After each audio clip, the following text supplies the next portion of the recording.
Thanks very much, Britt. Looks like you've hit upon a successful community model and business model for global health. Next up, we have David Hoke, Senior Director for Associate Health and Wellbeing from Walmart. As the Editor-In-Chief of MedCity News, we have been closely covering and analyzing the pivotal role that retailers are increasingly playing in healthcare. Last night, we heard from Lisa Woods of Walmart, and today, David will provide us an even more granular glimpse of what the Arkansas retailer is doing. David. Great. Thank you. Now, the first challenge is they've given me directions on how to run my own tech. So let's be ready for that. We're going to totally dominate this. Watch this. There it is. Look at that. My children will be incredibly impressed, I think. Maybe, possibly.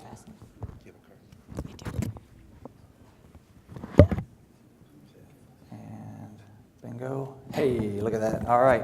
Thanks for hanging in here with us today after lunch. So you had a chance to hear from my colleagues yesterday, from Lisa Woods and Lori Fleece, and I'm going to take you on a little bit different journey. It's going to sync up pretty nicely with what you heard before, and I'm actually going to steal one of Britt's slides if I can figure out how to get that tech back. What I want to talk about really is activating healthy behaviors. So we heard about social determinants of health. We've heard about a lot on the clinical enterprise. We've heard a lot about this issue of healthcare extends way beyond the clinical enterprise and goes into our living rooms, into our communities, into our town halls. And we all kind of know what we need to do, the core behaviors that most people have to do, but the struggle is how do you get them to do them, right? And so we're going to share with you some of the results we've had. We don't think we have it all figured out, but we're going to take you through a little bit of the story we've been on for the last 5 or 6 years. We'll start with some data and then talk to you some of the key learnings we've had that hopefully you'll find useful, and the ones where we screwed up, then perhaps you can help us course correct so we can get even better. But before I do that, I thought that the part was interesting to me as I listened to the presentations the last 2 days is we talk a lot about technology. So I just wanted to talk about 2 things real quick. So the first is, who all was at dinner last night and heard that panel from Mayo? Was everybody there? Did you have your thesaurus? Because, man, there were more SAT words in that thing than I've heard in a long time. It was really stinking good, right? So I didn't know when I came to Minnesota I had to pack a dictionary. That's one thing I've learned on this trip. But the second thing is we talk a lot about technology and the intersection between technology and humanity. And I thought it was interesting because I've got 3 teenage daughters. I used to have a ponytail, and now I don't because I have 3 teenage daughters. But we also do club sports, okay? And if you ever do club sports, you're driving around a lot, right? And many of you maybe have very busy lives, and life gets in the way of your work life sometimes, right? You feel a little overwhelmed. Anybody ever feel a little overwhelmed? Like all the time, right? So I'm going to have more technology strapped to me right now than went to the moon and back. I've got a Garmin, I've got a phone. So we're all wired all the time. Now, I was in Little Rock, Arkansas last weekend at a soccer tournament, and I've been feeling really overloaded because, Lisa yesterday said some things that made me stressed out, and Lori Fleece said some things that made me stressed out. So I'm all nervous about this, and I'm not really paying attention when I'm driving my car. And so I had my first ever fender bender last Saturday. Now, why that's appropriate today, because what it means, it was very minor, so nobody was hurt, it was fine, except my pride was incredibly wounded because my wife's going to make fun of me forever. But we drive a Honda Pilot, right, and it's about 2 years old, and there's all kinds of technology in a Honda Pilot. Like, I put the turn signal on to make the lane change, I got a camera right here showing me my blind spot, right? I back up, there's a camera. So there's all this stuff that beeps when I cross the line. I mean, it should be inoculating me from having an accident. And yet with all that technology, good old-fashioned human error, my distracted self, put me right into somebody else on the side of the road, right? So the point's the same in healthcare. We talk a lot about technology and the role it can play on making things better, but it's really good old-fashioned humanity that's going to save us all. And I want to talk to you about what we've learned about that. So let's see if I can figure out how to make all that work now. Perfect. So first the data. I like to say data and a story, right? And I usually lead with the story, but I'm going to lead with the data today. And this is really, when we think about healthy behaviors, we've been at this work at Walmart for about 5.5 years now, 6 years-ish. And we've been focusing on this thing called ZP Challenge. I'm going to describe that to you here while you take in some of those numbers, and then I'll refer to those real quickly. So ZP was a program we built that was really characterized about trying to understand if emotional connection and engagement was better than incentives to drive healthy behaviors. And so it's really a challenge concept. It's evolved over the last 6 years. It started as a paper book, all right? And really it's a simple concept. There are 4 categories: fitness, family, food, and money. Everybody likes to say finance because you get 4 Fs, but when you talk to real people, no one cares about finances. They care about money, cold, hard cash, right? So fitness, family, food, and money. And the whole concept is really simple. You make one better choice today than you did yesterday in 1, 2, 3, or 4 of those categories. Now, these are in 21-day cycles. Now, why 21 days? Because we all know that no one actually forms a habit in 21 days, but guess what? Everyone believes they do, so we just went with it, okay? So 21 days. So at the end of the 21 days, you then get to answer a question. And the question you answer is, if I could inspire someone to live a better life, who would it be and why? Now, you don't have to answer that question. You can skip over because the challenge lasts for 6 months. So you can do as many 21-day cycles as you want in 6 months. But if you submit that entry, and remember, paper books is how we started, you mail it in, then it gets judged. Now, legally, this isn't even a wellness program. Legally, this is a sweepstakes, okay? Very interesting. And so we judge the entrants, and then we give out awards, which was when we first did it at Walmart, it was kind of crazy because we don't give out cash to our associates at Walmart, right? So we give out cash prizes. So every 6 months, we do 23 prizes. 20 people win $5,000. 1 wins $10,000. 1 wins $15,000, and 1 wins $25,000. But most important to us is a platform to collect these stories. And the stories then become the source of inspiration for other associates. Because one of our core beliefs is that people follow people, not just information. So this is really crowdsourcing solutions to life's little problems. And I'll give you one example, and then I'm going to fly through some of the data to get you to some of our key learnings. So there's a lady who won $10,000 from us 3 years ago now. She still has lost 118 pounds. She has not varied for 4.5 years now. Very early adopter. And she's from New Jersey. And she was a serial dieter, up and down the whole time. And so she invented a very intensive intervention that we acronymed LAC. And LAC stands for lick a chip. All right, any chip fans in the house? All right, everybody loves chips, right? So if you're salty, you love your chips. So what she did was every time she would go on a diet or go through some program with a nutritionist or clinician, she would end up eating a bag of chips because she gets stressed or something to go wrong. And what happens when you eat a bag of chips or you binge when you're trying to change your behavior? Your good old best friends, shame and guilt and everything else come right along with you, and you turn that lapse into a collapse and you sail right back the other way. And she did that time and time again. But when she heard this idea of one better choice today than yesterday, the first day she ate a bag of chips and didn't feel guilty. The second day she ate everything but 1 chip. And the next day everything but 2 chips. Until finally she was looking at a bag of chips going, how do I improve on that? And she took a chip and she just licked the flavor off. Now, there's not a nutritionist in the world that would tell you to lick the flavor off chips. They'd say, look at all the sodium and preservatives in those chips, right? But she's doing that. She's kept the weight off for 3.5 years now. Isn't the health outcome of that better than the risk of licking the flavor off those chips? By the way, we think there might be a business in there just selling flavor packets of chips. But anyway, we're not sure about that. That might be that. But anyway, that's an example where we never would have thought of that. So if we crowdsource solutions so that people can solve their own problems and then share them, they can learn from each other. And you're all going to find your own way to take that lick a chip example and hack it for yourself. Right? For me, it's cookies. I'm a cookie monster, so I got to find a way to do that. But that's the way it works. But here's what we're seeing. These are qualitative studies. We're doing our first quantitative look on this now this year. Hopefully it'll be done this year.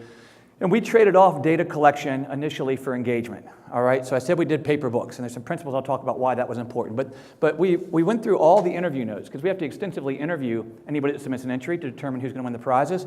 And if we went through over 300 interview notes, these are the results we saw for the interview notes. So 95% losing weight, which is fine, but I'm going to jump around. 79% lost at least 20 pounds. These are 18-month results. So 20 pounds is clinically significant, right? Because that's probably 5% of your body weight, which we love for any of our DPP programs. So it's a great outcome there. And then 20% at 100 pounds or more. That's the one that always gets us. We get stories every month. And almost every one of those batch of stories, I got 6 in my box today, because we get 6 every month that kind of are produced that we can share. At least 2 have lost 100 pounds, and almost every time they're off all their medications now, which is a really nice outcome for our health plan friends, right? So we see that. Then otherwise, it's fitness, family, food, and money. Everybody does a little more activity. 80% increased time with family and friends, and 65% increased savings. Now, I'll ask you one question before we move on, just because I want to make sure you're not sleeping, and that would be, what category do you think they take the most better choices in? What's the category they're working hardest on? Who says, because shout it out. There's not many of you here. Shout something out. Give me an idea. Take a guess. Family. Actually, it's money. Almost 2 to 1. Family is a close second, though. And there is some, we're able to see across different income brackets. Families higher with higher income earners. Money is higher with lower income earners. So kind of interesting there. We're getting more on that. This is just our participation. So we have 3 levels of participation, right? These are what I call official entries. All right, now, some of my friends don't like this slide because I say we've been working on the strategy, but based on applied behavior science, but we suck at marketing, right, and HR, and we're not great at it. We have to get better. So what impresses me is this continues to grow, challenge after challenge, year after year, and we just have not leaned into it really hard. I think we're getting ready to now, but we haven't in the past. And it just keeps on going. We had 186 downloads yesterday. I got a daily report now, and we haven't done any marketing in the last couple of months. So it just keeps chugging along, right? And paper was our first book. So you can see we entered an app back there. Our first app was in 2016. The app we have now is still an MVP app. It's not very sexy. It doesn't work that great, but people are using it. They almost all start and tell their stories about reading about somebody else and then deciding it was their time, and then they use the app to kind of keep track. So that's going well. We did 2 outcome for business studies, so it's great for the person. We see participation, and now we've got 2 business impact studies, because one of the things that I find most interesting is I was at Yum Brands before I came to Walmart. That's KFC, Taco Bell, Pizza Hut, for those of you who love our fast food or QSR industry, doing the same job, but mainly outside the U.S. And when you get outside the U.S. and you strip away the crutch of healthcare cost, you have to start thinking about the real value of improving the well-being of your people. And so we always measure business impact as well, right? So this was a look at 286 stores at the impact, and this is all correlational analysis now on the impact on customer satisfaction, which is important to us, of course, as a retailer. We want you to come back and have a great experience. The lines are all busy. The short takeaway is we've done this three times now. It's about a 3% lift pretty consistently on customer satisfaction in stores in which we actually deployed Zip at this time. So that's been pretty good. This is really busy and really detailed, and I could talk an hour about this particular study we did. We did a big data outcome analytic project with 600 stores over a full calendar year, looking at the relationship between stores that actually deployed ZP and those that didn't, and the relationship between that outcome and net revenue per square foot. So net revenue per square foot in our supercenters is a pretty big deal. So if it was $1, for example, we have 150,000 square feet in a store, it's $150,000 times 5,000, it adds up pretty quickly, right? And so what we saw was a positive correlation, statistically significant correlation between the stores that adopted Zip and those that did not. This was done in partnership with 2 outside research groups, one from Berkeley and a lady named Wendy Lynch, who's a really kind of a well-recognized expert in doing this kind of economic analysis. So we felt pretty good about all that, right? So you say, well, would all you like to have data like that to share? Right? So those are good, right? So it's nice. I can go talk to Lisa, or nobody throws too many rocks at me. They don't always agree, but at least it's at least enough I don't get, burned at the stake for it. So that let me keep going. So the deal was, though, we got that because everything we did before was wrong. So it's almost like, anybody remember Seinfeld? Remember the show Seinfeld? I'm old, so I remember Seinfeld. There's a guy named George Costanza on Seinfeld, and he was successful when he did the opposite of everything he thought he should do. This is kind of like one of those deals, right? So we listened to our associates. Sam Walton famously said, all the answers are in the store. So we really went out and talked a lot to people. And then we started to experiment and iterate. That's why you see fits and starts on the line. And what our people told us was that they didn't think about health as a clinical enterprise. They thought about health as kind of what they did every day. But when we use the word health, they think of a clinical visit. So now in our marketing and communication materials, we try to stay away from the word health like crazy, because when we say that to people, they think insurance. They don't think, did I get my exercise today, right? They taught us a lot that we needed to be more inclusive. So I have the word human here. And so think about in the U.S., this is a U.S. phenomena, we typically limit eligibility for these programs to health plan enrollment, right? Which does 2 things. Number 1, it cuts off your support group. And number 2, for us, it doesn't include our entire population. Well, Lisa has the responsibility of providing health benefits for about 1 million people. We have 1.6 million working in the stores. And so if you walk into our store to buy something, as I mentioned, I have 3 daughters, so I hope you do that a lot because it helps my bonus, right? So please shop frequently. So when you go there, you don't care if the person selling you something is on the health plan or not. And if they're a diabetic, or if they're dealing with a health issue, or they're financially struggling and they're not present to serve you, you feel the impact of that. And that hurts our business. And lastly, we know that health is a little bit a network effect, right? There's a network effect to it. That's the slide I want to steal from Britt, is the network effect slide she had. I want to go back to that if I can figure out how to make that work.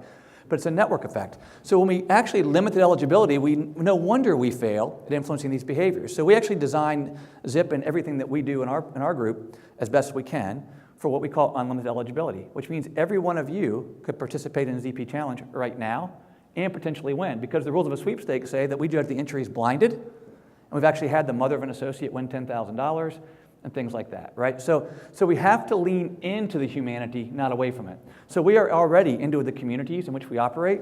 When we were talking about global health, I thought it was fascinating because the fact that he talked about communities as organisms, and we think that we have to be in the community because they're full of current, past, and future Walmart associates or the people they love, and the people they love. So we have to be for all those folks. So be human. That was really important. I think we can all challenge ourselves to build things that are more inclusive versus less. Now, the last point on that is we talk a lot about personalization, especially relative to technology. And personalization is very powerful, but I think in some ways we overdo it, right? Because we are more alike than different. And our differences, while they matter deeply, don't bind us together. And in a time when we talk about loneliness as one of the symptoms of the century we live in, this continued effort toward personalization actually drives us farther apart. So I'd like to see us try to draw together, like we're doing here, create that sense of community so we can support each other on our journeys. Anonymous. Anonymity was a very key theme. Even today, we don't know who's participating until they tell us their story. So anybody can download the app and play with it or submit a book, and they can be anonymous. The first 3 challenges we did, the first booklet challenges, over 50% of the books that came in told a really detailed story, and they wouldn't tell us who they were. Enter shame and guilt. Never underestimate shame and guilt, right? And what I call the psychology of failure, which is where we ask people to register time and time again, only because they then fail in their quest to change behaviors, and all they hear from us is, you know I failed. And here's the 80% who did this, and I'm one of the 20 who didn't. And if those folks, they're the folks who don't normally participate in these types of programs, and we're over-indexing on them. So that was very, very interesting to us. So this idea of anonymity continues to be powerful. Optionality is also very powerful. The idea that it's not about me or the company, it's about you. And you are completely have your own agency to participate or not participate the way you want in whichever form you want. So one of the most common things we hear when we first would talk about this is people go, oh, I thought you were going to tell me to park in the far parking space and walk to the store. You know, you would tell me what to do. And what we say is, no, you're the expert of you. We're not the expert of you. We just want to give you a framework to play with it. And so optionality, do what you want. Authentic, trusted, and relevant. There's a lot packed into there. Everything from the store associate here. Trust is earned, not bestowed. All right, just because you're from corporate doesn't mean they trust you right away. You have to earn their trust one block at a time. Everything we do in design, every step of the way, the first question we still ask is, does this build or detract from trust? If it detracts, we don't do it. If it builds, we do it, right? Authentic. So you can't create a marketing campaign that's not real, especially these days. So how does this play out? So when I go out and do these store visits initially, and we would actually go do the kickoff meetings in the break rooms and do all this stuff, I would then go back to give plaques. We could do recognition because I get their stories. We go plaque and shake their hand. And as we got bigger, I would go to stores I had never been in before, and we'd walk in and people would say, oh, I knew I was going to get that plaque because I knew you when you walked in. And I go, well, how do you know me that I walked in the store? I've never seen you before. And they go, oh, we stalked you. I go, what do you mean you stalked me? Well, because what they do, what everybody does these days, go, well, is this a real person? They'd find out at corporate who was running this program, and they would go to Facebook, and they go, oh, who is this person? So they knew I had 3 daughters, right? Then they go to LinkedIn to see if you ever did that before, to verify that I had some background in it, right? So they're already testing you to see if they believe you or not, which is an extension of trust. But if you're inauthentic and not willing to be vulnerable, you can't connect, and then they're not going to trust you anyway. So very important concept there. And then relevant, which all gets back to how we talk about this stuff. Relevant to folks who are just out there working their butt off every day isn't about, you know, the laser EMR or that's in the cloud somewhere that they got to log into 17 times. It's about what's happening today. It's about the fact that my daughter's a freshman at Auburn and texted me last night saying, I got a pain in my lower right side. Is it appendicitis? And I'm like, how the heck do I know? I'm not a clinician, right? I mean, what do you do? That's real life, right? So that's what we're talking about there. And then lastly, simple. Simple is just thinking hard, right? It is hard. We had to figure out simple because you can't go to a store operation and tell them to shut the whole thing down to do an HRA and a biometric screening. And there's limited value to that anyway, right? I can't get in the way of the business. It has to be simple. We live in really busy times, frictionless and simple. So we continue to work on that. It's really hard, and it's not fun, but it really pays off. This is what it looks like. This is the cover of the book that just went out. This lady's name is Lisa Ann Wilson. She's from Missouri. She's worked for the company for 18 years. She is 57 years old. She's a grandmother of 4. She just set several state powerlifting records last year for her age group. And she is on Facebook all the time. We're talking to a guy named Josh in North Carolina, another lady named Evelyn in Philadelphia. And what she's doing is telling them how she started to train so they can powerlift too. So it's just kind of interesting, that network effect. And that's how I talk about it. So I thought what I'd do is let you hear what some of our associates say about it, because I told you that we give them recognition. So I've got a short video, and then I'll be wrapped up. So let's see how this goes for you.